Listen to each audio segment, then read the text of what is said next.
to my channel. So this is the final update for Cosmos, at least for a little while, because she is finished and she competed at Megacon Orlando in the Sunshine Qualifier. And so I guess really the only update I have for her is, one, how did she wear? And two, did I place? First of all, let's talk about the wear. So actually she's far more comfortable than I thought that she was going to be. I do wear an additional corset underneath the corset. It's just like a little precaution. I've not embellished a corset like this one before with all the sequins and whatnot, and I was a little afraid of like cinching it as tight as I really wanted, because I don't know what's going to happen. Am I going to pull a thread? So I used an underbust corset, tightened that one up as tight as I wanted it, and then put this one over it. It does have the added benefit of me being able to put a little pin in the front of my skirt just to make sure it doesn't like twist around on me as I walk. But everything worked out really well. I did have a little issue with the little tendrils of the sleeve, which would have been this arm. I had to think of my pose. This arm, there is something on that lace on the sleeve that is catching in the skirt, so I do need to go and see if there's some sort of rough spot that I need to trim off so that it will stop catching. And everything else wore really well for the most part. I got through prejudging and I did a couple like quick photos in front of one of the backgrounds that Megacon provides, and while I was able to successfully utilize the restroom in this, which any cosplayer would know is like a feat. It did leave a few things disheveled, like the skirt little spirals that I had to like refix, but it is bathroom functionable, which is pretty awesome. I do try to build that into all my cosplays, but at some point in time, halfway through the build, sometimes I just give up on it, and I did give up on this, being able to use the restroom in this, but I was able to even with the wings on, so that's a plus. But one of the sleeves, while I was waiting to go on stage, it just wanted to keep falling down. And then afterwards, it just seemed to get worse and worse and worse. And I know I was getting pretty sweaty at the time, so I don't exactly know why that was happening. It does have elastic up there, though it is sized, each sleeve is sized to the one arm. One arm is bigger than the other by a little bit. So I'm wondering if I had the sleeves on the wrong arms, which shouldn't make too much of a difference because of the elastic. So I don't know what was going on there, but next time I wear it, I'll probably just get some of that fashion tape just as an extra precaution to hold them in place. But fortunately, during prejudging, they stayed in place, and while I was on the stage, they stayed in place. So that was nice. So I also found that the brooch sometimes likes to slide. The only thing keeping it in place is a magnet in the center. So I do think I want to attach a couple other magnets on the sides that will maybe adhere to the snaps that hold the cape in place. So I'll have to see if the snaps are even magnetized before I do that, but maybe that'll work. Otherwise, I may just leave it and just make sure it's centered before I go on stage. And then the last thing is the wig. So the wig is weirdly comfortable. I say weirdly comfortable, like it should be comfortable, it's molded to my head, but it is still plastic and a lot of weight. I haven't weighed it, I really should, but it is, you know, still plastic, hitting me in points. So it makes sense that there is some pain, and really the only pain that I had was right here. The very edge of the warbler band that goes around the front rests right there, so it sits about like that, and there was a lot of pain here after a while. It took several hours before I was starting to feel that, but I still to this day, 1 week later, feel a little soreness there. So I'm going to put a little padding just to keep that from happening again. But all in all, she was a success.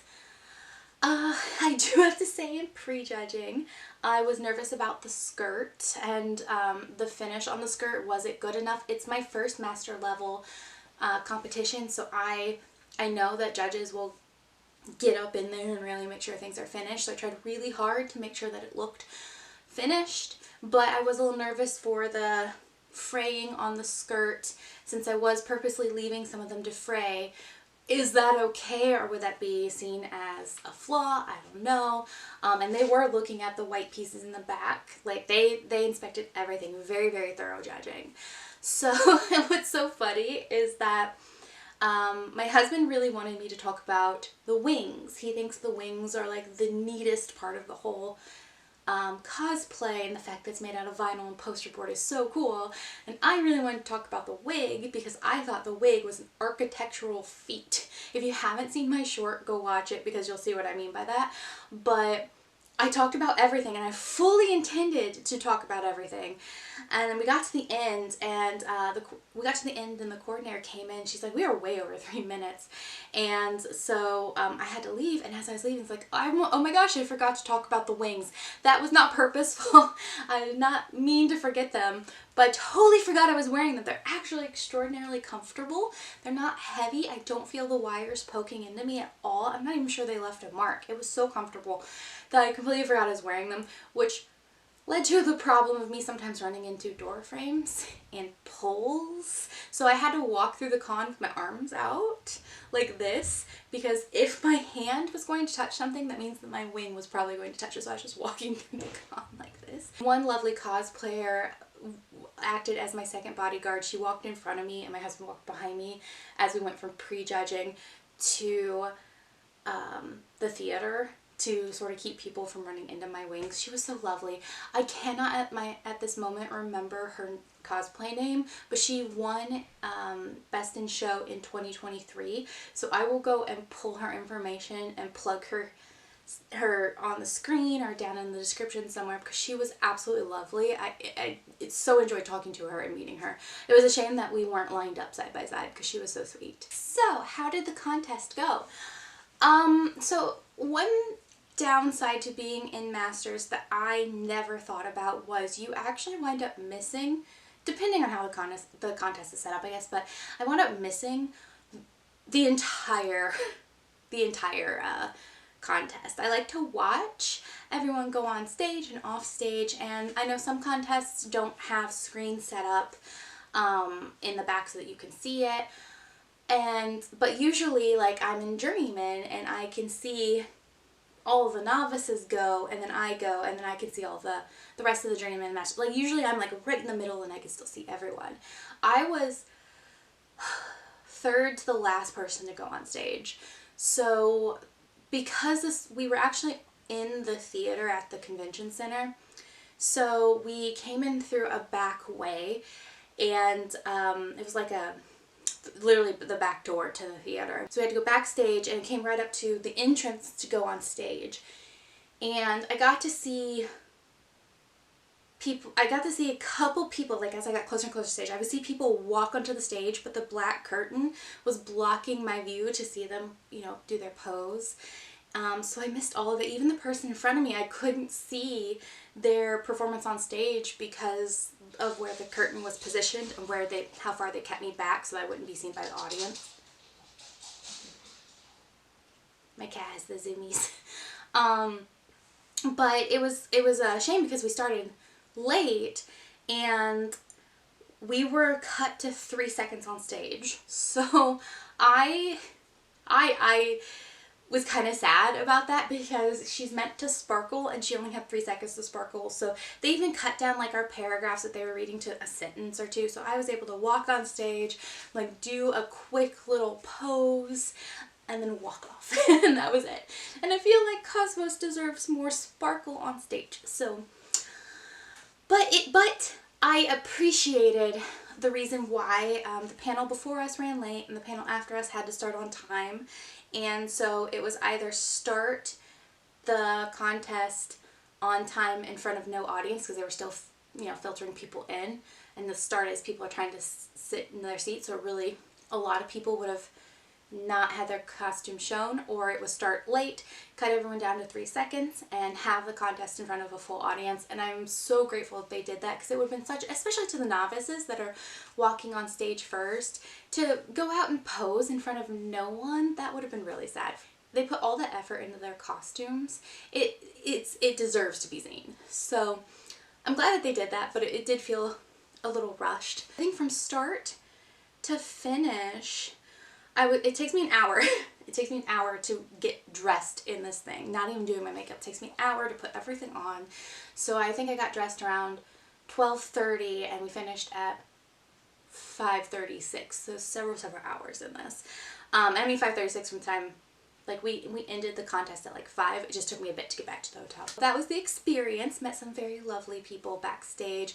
But I will tell you, I called the Best in Show as soon as I saw her prejudging. Oh, I guess I should tell you. Did I win? Well, I just told you I did not win Best in Show. I did get a pretty awesome Judge's Choice Award from an absolutely amazing judge that just gushed over my costume and loved the little ribbon roses that I made. He apparently had experience making ribbon roses and he was just in love with the ones that I made, and it was just great, great feedback. And so I was the second Judge's Choice that they awarded. And so that was really, really nice because then I got to be on stage while everyone else was getting their award and I could see all the costumes, because again, I couldn't see we were in line. I was all the way in the back, so I only got to talk to the people around me and not talk to anybody else. So it was really neat to see these other costumes I had no idea were in the contest. So I called the Best in Show. I think I'll have to plug her cosplay. I'm so sorry. I'm so bad at remembering names. It just goes out of my head, but I'll plug her up here and I'll plug her down in the description. But she had this Mothra costume and I mean, it looked hand painted and the wig was perfect. I mean, like, it was so cool. It was Mothra as a human D&D character. It is based off of some artwork, if I remember correctly. But as soon as I saw her, I'm like, no, that's it. That's it. She has Best in Show, hands down. There was absolutely no way she wasn't winning, and I called it and I was so excited. I called it. But that I cannot wait to see her compete in the next round because it's going to be so cool to see. I wish I had a video to show you of the contest and the winners, but I didn't record it. My husband was backstage with me and he didn't realize that there was a screen that he could have gone around and recorded. He did try to get me on stage, but I'll post it up here. You can see, like, I'm so white and glittery. I like whited out the camera with the stage lights, so it just, yeah, we didn't get it. So I was so stunned when I didn't think I was even going to get anything.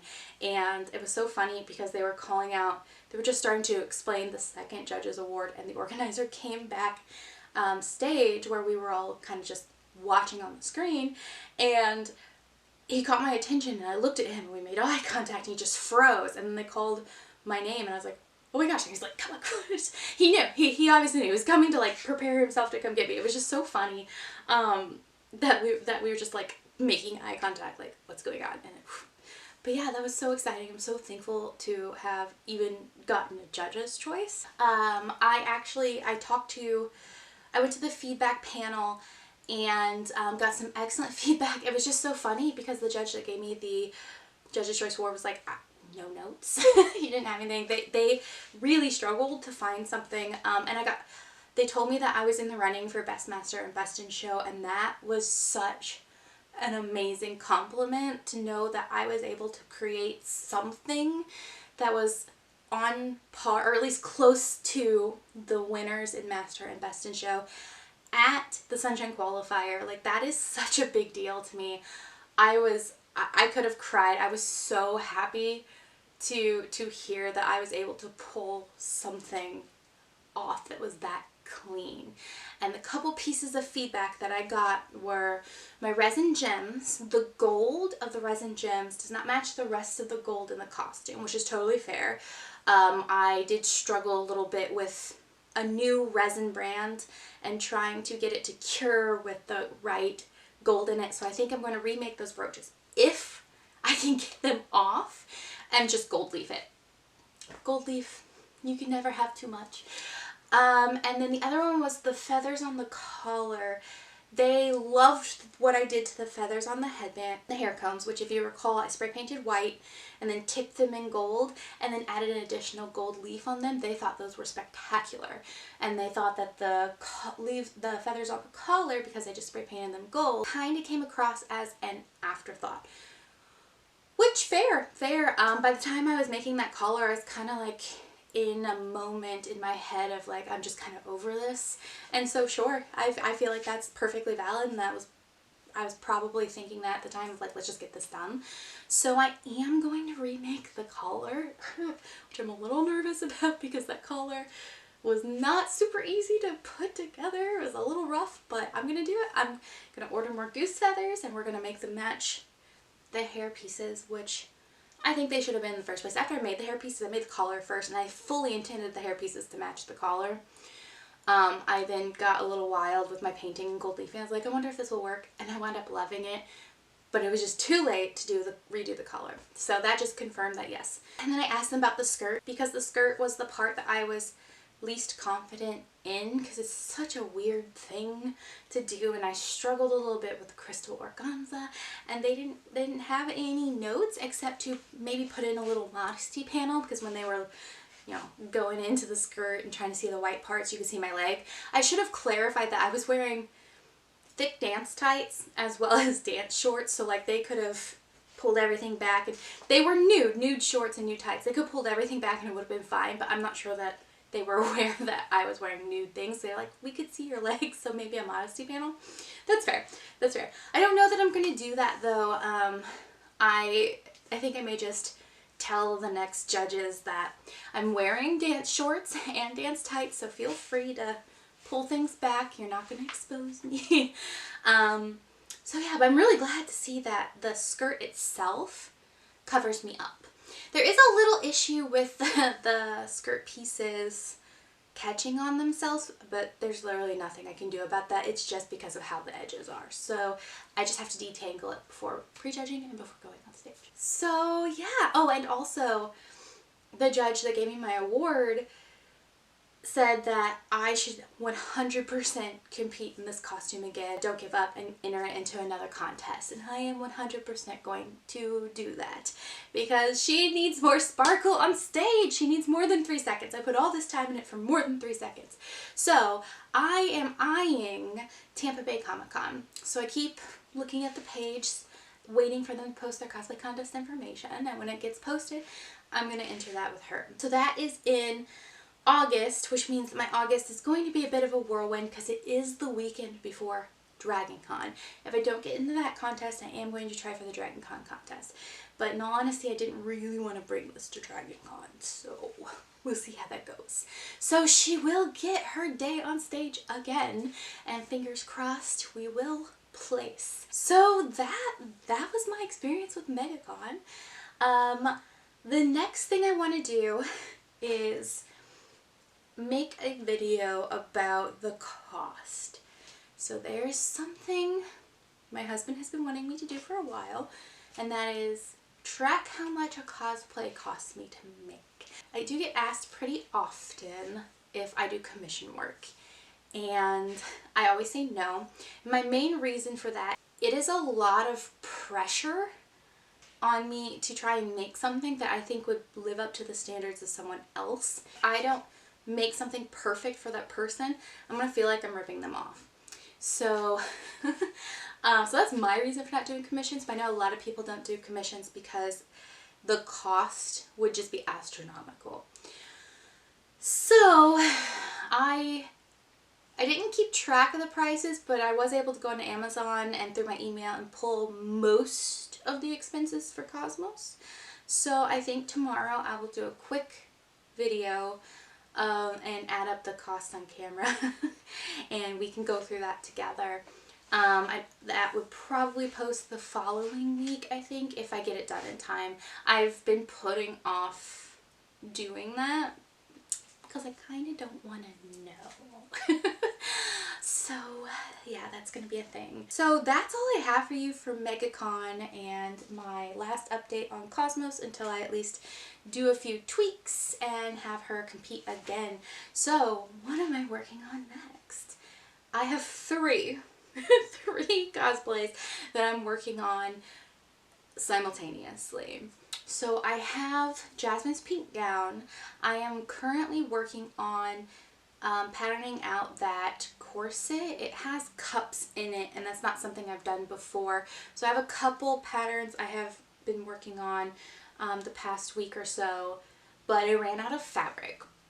So I'm waiting for that to arrive so that I can finish that out.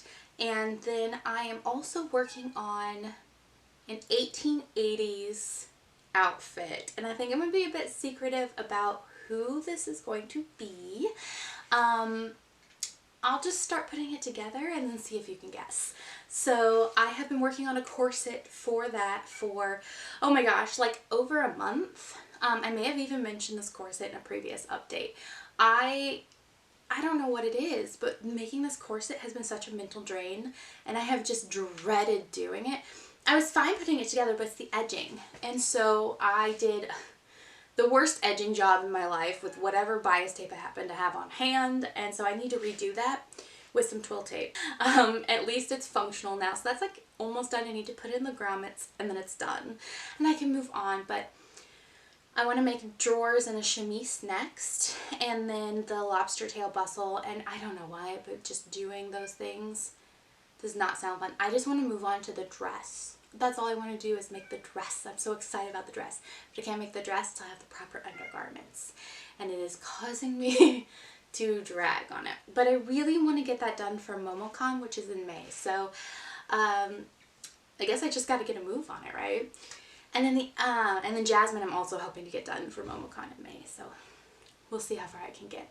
And finally, I don't know if any of you play Magic the Gathering, but the Wilds of Eldraine is probably my absolute favorite set to have been released besides Lord of the Rings.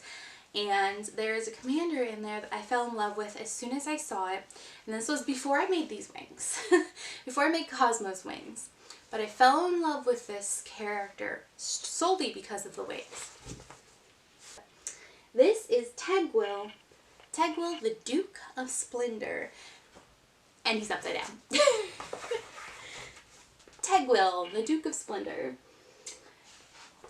Those wings I fell in love with, and that was before I had made Cosmos, like I said, and I didn't understand how complicated it would be to make those wings. But I wanted to make them, and make them I shall. So that's another thing that I've done this week. I have patterned out the wings, I have put together my process, and I have ordered materials. So those wings are the first thing that I'm going to make because I am making them electronic. So they will open up and close at the push of a button, as long as I can figure that part out. Because I learned my lesson from having Cosmos wings in a convention. Having them out like that is rough, so I'm going to have these fold down. I hope I can figure that out. But that's going to influence, like the pack and everything is going to influence the back of the outfit. So I am doing the wings first. And I'm determining what kind of motor right now and the weight of the wings. There's so much going into this. And it's going to be a weird mashup of a bunch of different information that I found, all the way from Fancy Fairy Wings tutorial for flapping wings to Adafruit's tutorial for flapping wings to like just an amalgam of other information that I found. So I will not divulge Fancy Fairy Wings tips and tricks. Hers are flapping. Mine aren't going to flap. But I'm not going to divulge any of her information because that is proprietary. To get that information, you do have to pay for her Patreon, so that is her information. The Adafruit one is online for free. But again, I'm not necessarily following that because it is a flapping one and I have to do a lot of changes on this, especially since there's 4 wings instead of 2. So whatever I figure out should be of mostly my own creation, and I will put together a video explaining exactly how I did this, because the thing that's driving me nuts right now online is the lack of YouTube tutorials on how to do animatronic wings. I see a ton of people have animatronic wings and they do tutorials, but the tutorial is them putting together the wing design, like the framing and the wings itself and the veins, and then they speed over the electronics part. They speed up the video so you can't really follow what's happening. They cut a bunch of it out, and I'm betting the reason that they don't go into detail about the electronics is they're using a tutorial that they paid for, and so they can't. So I am going to try and create something I can share, and any part that I run into that I can't share, I will let you know and show you exactly where to go to get it, because that's the other thing. If they're using tutorials, I didn't see any links to them. So it is so hard to find this information, and I want to make it easier for all of you, whoever finds this, to find it so you don't run into the same frustration that I have run into. And finally, the last thing I've been working on is a bracer. So at Megacon, I will be putting on a workshop where I will walk attendees through how to work with Worbla, and we will use the knowledge that I teach you to create a simple bracer that can be decorated however you like. The workshop itself will come with four different types of Worbla and some foam, and it sounds like it's going to be a good time, but I have to put together a picture of what we could create for the website so that we can sell tickets to the workshop. So if you are going to be at Megacon and you want to learn how to work with Worbla from me, make sure to check that out. I think the link goes live in April because we're still pretty early out. But yeah, so I'm going to finish that hopefully this weekend. Hopefully I'll get the motivation to put the grommets into my corset so that I can finish that this weekend. Tegwill has to wait. The wings have to wait because of I'm waiting on all the materials. I did pattern out some of the shoulder pieces, but I'm very frustrated with patterning, so that will probably wait. And then I can't work on Jasmine because I don't have any materials. So other than the bracer and finishing up that corset, I have no idea what I'm doing this weekend. Maybe the drawers and chemise. Maybe I have some spare fabric I can use for those. I don't know. And it's driving me nuts not knowing my next steps. So it's going to be an interesting weekend for me. So that was a lot. I really thought this was going to be a 10-minute video. If this is something you enjoyed, make sure to hit the like button, comment down below, and subscribe if you want to see more videos from me. And I will see you in my next video.